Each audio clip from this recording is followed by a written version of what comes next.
तर या घडीपर्यंत शिंदे विरुद्ध ठाकरे सामन्यामध्ये उद्धव ठाकरेच अव्वल असल्याचं पाहायला मिळाले। 13 जागांवर मुकाबला, त्यापैकी 9 जागांवर ठाकरेंचे उमेदवार सध्या पुढे आहे। संभाजीनगर, ठाणे, कल्याण आणि बुलढाणा इथं शिंदे गट सध्या आघाडीवर आहे। या घडीपर्यंत शिंदे विरुद्ध ठाकरे सामन्यात उद्धव ठाकरे यांची सरशी होताना दिसते, जे कल हाती येतात त्यानुसार। तर शिंदेच्या शिवसेनेला 6 जागांवर आघाडी मिळवता आलेली आहे, तर ठाकरेंच्या शिवसेनेला 10 जागांवर आघाडी मिळाली आहे। संभाजीनगर, ठाणे, कल्याण इथे सुद्धा आघाडी मिळते आहे शिंदेच्या उमेदवाराला। या घडीपर्यंत शिंदे विरुद्ध ठाकरे सामन्यात उद्धव ठाकरे हे अव्वल होताना दिसतात। तर बीडमध्ये भाजपच्या पंकजा मुंडे 12व्या फेरी अखेर पिछाडीवर पडलेले आहेत। 1644 मतांनी बजरंग सोनावणे सध्या आघाडीवर। बीडमध्ये भाजपच्या पंकजा मुंडे 12व्या फेरी अखेर पुन्हा एकदा पिछाडीवर गेल्या आहेत। अत्यंत चुरशीची लढत बीड मतदारसंघात बघायला मिळते बजरंग सोनवणे विरुद्ध पंकजा मुंडे यांच्यात। तर बीडमध्ये भाजपच्या पंकजा मुंडे 12व्या फेरी अखेरीस पिछाडीवर। सगळ्यांचं लक्ष बीड मधल्या या लढतीकडे।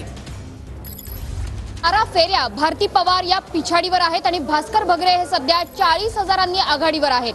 दिंडोरीमधून सलग 12 फेऱ्या भारती पवार या पिछाडीवर आहेत। भारती पवार या पिछाडीवर आहेत। आताची महत्त्वाची बातमी, तर बीडमध्ये भाजपच्या पंकजा मुंडे 13व्या फेरी अखेरीस पिछाडीवर।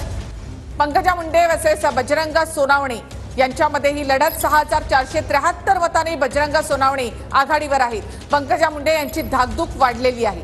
6473 मतांनी बजरंग सोनवणे यांनी लीड घेतलेली आहे। तेवढ्या मतांनी सध्या ते आघाडीवर आहेत। 13व्या फेरी अखेर पंकजा मुंडे या सध्या पिछाडीवर आहेत।